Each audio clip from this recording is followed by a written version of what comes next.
Shalom saudaraku, salam damai sejahtera di dalam kasih Kristus. Berjumpa lagi dengan saya, Didi Juli. Kita akan belajar berapologetika bersama-sama di channel ini.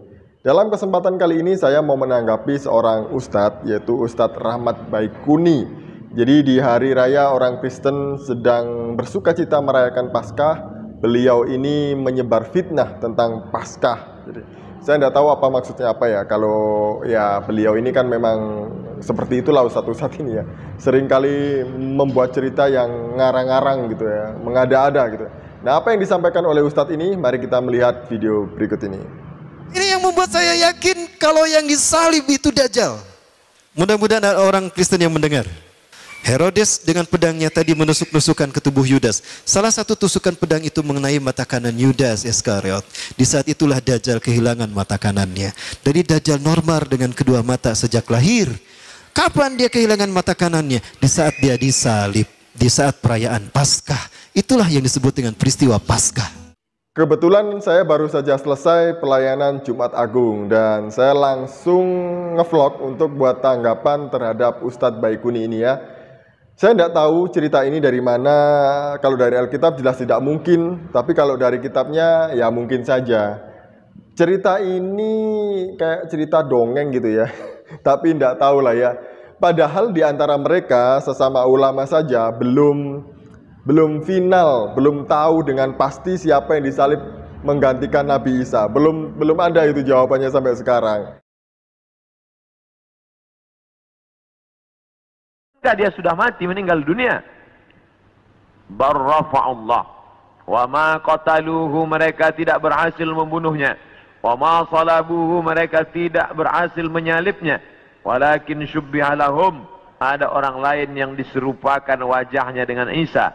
Dialah Yudas Iskariot, dialah Yahuza yang kemudian ditangkap oleh tentara daripada Yahudi yang benci akan Isa, dan mereka menyalibnya di tiang Golgota, dan mereka mengatakan inilah dia. Maka kata Allah, wa ma qataluhu yaqina, mereka tidak yakin seyakin-yakinnya tentang itu. Siapa yang bilang Yudas Iskariot? Siapa yang bilang? Naskahnya, manuskripnya mana? Dialah Yudas Iskariot, dialah Yahuza yang kemudian ditangkap oleh tentara daripada Yahudi yang benci akan Isa, dan mereka menyalibnya di tiang Golgota. Kalau kita melihat tafsir, terutama tafsir yang sudah dijadikan sebagai rujukan, ternyata riwayat yang menunjukkan bahwa yang disalib adalah Yudas Iskariot itu adalah riwayat yang lemah. Karena kalau memang yang disalib adalah Yudas Iskariot, maka dari awal dia pasti akan teriak-teriak, aku bukan Isa, aku ini Yudas, aku ini Yudas. Dia pasti ngeyel dari awal. Yang mengatakan Yudas Iskariot itu berpeluang dari Israeliat, ilmu dari Yahudi, informasi dari Yahudi. Hati-hati penyesatan, hati-hati penyesatan, ini tafsir loh ini. Ini menarik untuk ditanggapi sebenarnya siapa yang disalib gitu ya. Apakah Dajjal, Yudas, Simon, atau orang yang lain yang diserupakan? Sejarah mengatakan bahwa yang disalib adalah Yesus Kristus. Kalau kita buka buku terus tutup Alkitab, itu aja udah tahu bahwa yang disalib adalah Yesus Kristus. Bukan Dajjal, bukan Simon, bukan Yudas, bukan yang orang yang lain yang diserupakan gitu. Misalnya Yosefus gitu ya. Yosefus itu hidup sejaman dengan Yesus. Dia mengatakan bahwa Yesus disalib oleh Pilatus. Kemudian Talmud juga, tulisan rabi-rabi Yahudi. Yesus disalib pada hari sebelum Paskah. Kemudian ada Takitus. Takitus juga mengatakan bahwa dia ini hidup tahun 56 sampai 117 ya.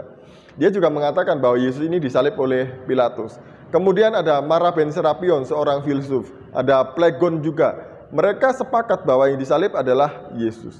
Ini data sejarah bro, tidak bisa disanggah oleh siapapun karena ini sejarah. Kalau Anda yang mengatakan kalau yang disalib itu Dajjal ya, mungkin itu cerita dari keyakinan Anda, bukan dari kami. Kami nggak ambil pusing kok ya. Jadi itu yang dapat saya sampaikan. Nanti saya akan sertakan link pembahasan saya tentang siapa yang disalib berdasarkan bukti sejarah. Terima kasih, selamat menyambut Paskah, selamat merayakan Paskah. Shalom, salam waras, Tuhan Yesus memberkati.